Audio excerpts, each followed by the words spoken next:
Joining me right now is House Intelligence Committee Chairman Devin Nunes. Mr. Chairman, good to see you. Thanks so much for joining us. Great to be with you this morning. morning. A lot of conversation about this informant on a lot of other channels and in all sorts of newspapers. What can you tell us in terms of what went on?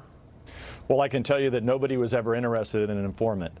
We asked for specific documents that we still have not received from the Department of Justice. So they continue to leak out things about this informant. And we don't know if there's one informant or more informants because there's so much out there now. It's really getting tough to follow. And all we're asking for is give us the documentation that you used to start this investigation. And what you've been investigating is what exactly launched an investigation into so-called collusion between Donald Trump and the Russians. Is that right? Yeah. So remember, we discovered that the dossier was used. So this is the dirt that they dug up that the Hillary Clinton campaign and the Democrats used, and then it got to the FBI, and the FBI used it in a FISA.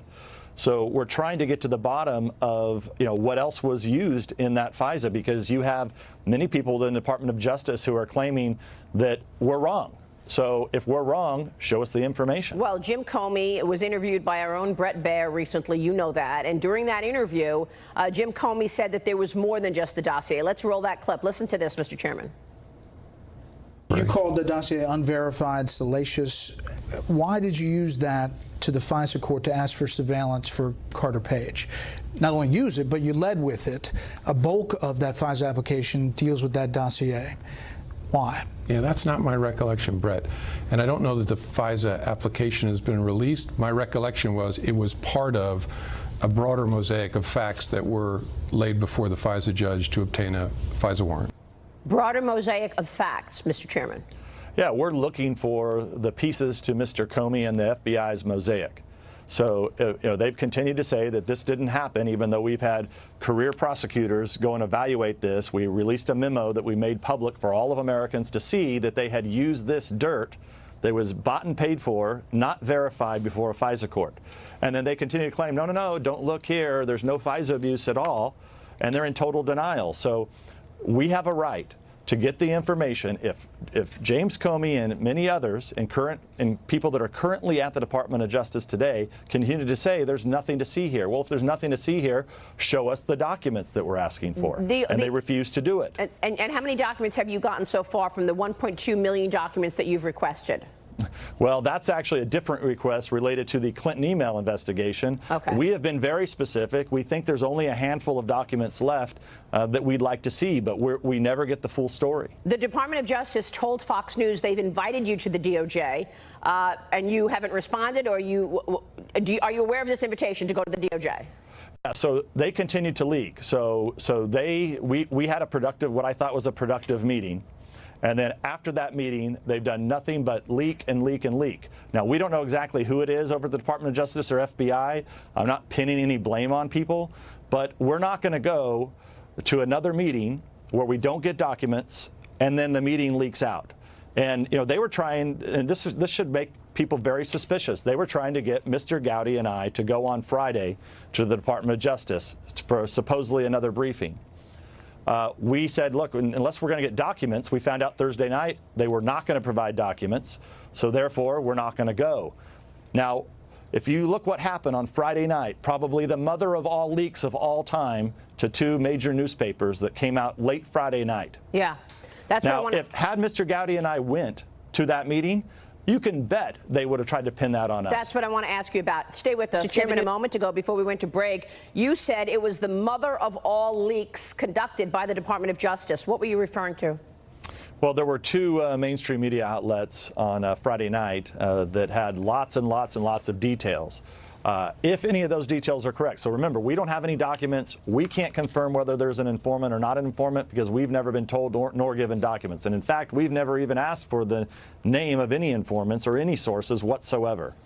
So if any of that is true, if they ran a spy ring or an informant ring and they were paying people within the Trump campaign, if any of that is true, that is an absolute red line. There is not an honest person in this country who can believe that taxpayer dollars going to fund this ring and and operate like this, like what's said in the New York Times, I think it would have quite a bit of detail on it. If any of that is true, this is a red line in this country. You can't do this to political campaigns. But I mean, this was done. I mean, according to them, this was done in the spring. Before the counterintelligence investigation was even open. If that's true, we need to know about it. So, well, the New York Times reports and the Washington Post that somebody was paid. Somebody was paid, and they were interacting with the Trump campaign. You want to call it spying? Fine. But somebody was paid. Isn't that right? That's what the New York Times says. If they paid someone, it's an absolute red line, and this is over with.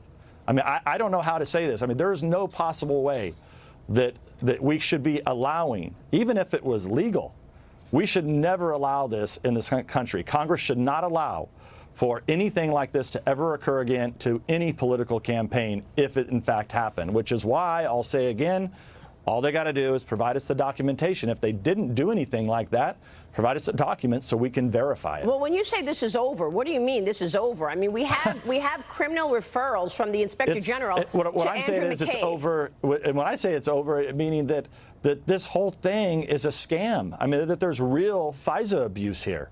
If there is real, there's real FISA abuse. I just can't imagine if what's in these stories is true. How can any American stand for this? And look, we're a separate branch of government. We set up these capabilities. We have a responsibility to oversee these capabilities. And I'll tell you, there is not an honest person in this country that thinks it's okay if sources, informants, whatever you want to call them, go around and start passing out money all over the globe to do what? To secretly put yourself into a presidential campaign. That's not acceptable in this country. How far up the line does this go? We know that Loretta Lynch and Sally Yates were briefed on the Trump campaign in 2016, in the spring of 2016. We know from Peter Strzok texts that he said, and I quote, President Obama wants to know everything we're doing on this. And we know that Peter Strzok told Lisa Page we need an insurance policy should Donald Trump win the presidency. So who was calling the shots here? Well, look, there's a lot of abuse here. And so they were briefed in the spring. So we know that the FBI briefed the highest levels of the Obama administration in the spring of 2016. Shortly after that, you have Mr. Steele that gets going. He's being paid by the Clinton campaign secretly. He's also meeting with the FBI. He's digging up what ends up being totally phony dirt, by the way, who he claims got it from Russians. And so I don't know how clearly I can possibly say this. If anybody's looking for collusion, all they have to do between the Russians and a political party, all they have to do is figure out if, in fact, Christopher Steele talked to Russians, because there you have your collusion. They took information from Russians and they used it against the president, President Trump. And the Democrats and then they started, and the Democrats paid for it all. Yeah. And this is so I don't even know what they're investigating at this point. So wouldn't Robert Mueller be looking at then? I mean, Robert Mueller's investigation has turned one. It is 1 year old this last week. Would he have looked at collusion between Hillary Clinton and the Russians then, or is that not his mandate? I doubt it, because they've never even looked into. There's all this talk about leaks. What about the leak of General Flynn's phone call with the Russian ambassador? What about that leak? Why don't we start there with leaks? Yeah, well, that we know is a felony. Well, real quick, the IG report is forthcoming. What are you expecting from that IG report? Will justice be served?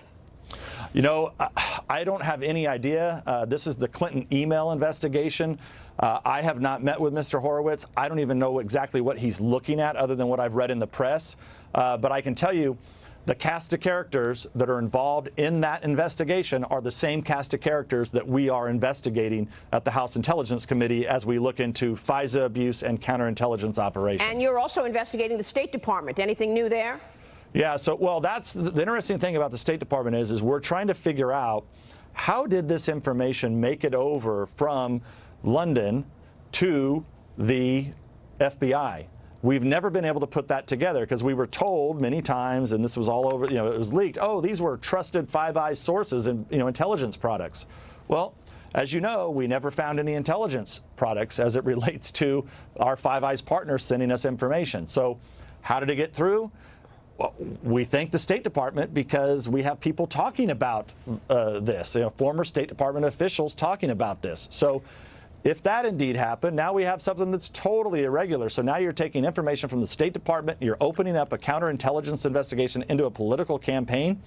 That is, to say the least, it's irregular. And we should point out that on this program, you said in the past that Sidney Blumenthal and Mr. Scherer, Cody Scherer, were actually funneling information to the State Department. Right. You kind of have you kind of have all kinds of people, right? You've got Christopher Steele working for the Democrats in the Hillary Clinton campaign. You've got Blumenthal and others who are tied and affiliated with the Clinton operation. And then on the other side, you have the FBI. They're all about at the same time running investigations into Carter Page.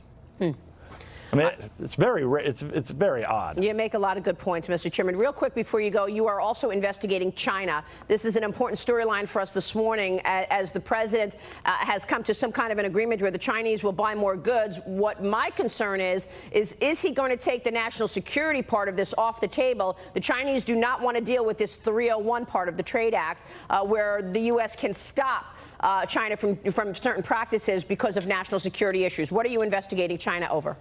So we have a really large investigation going into and study, I guess I should say, into what are China's strategic goals globally. So this week we had our first hearing.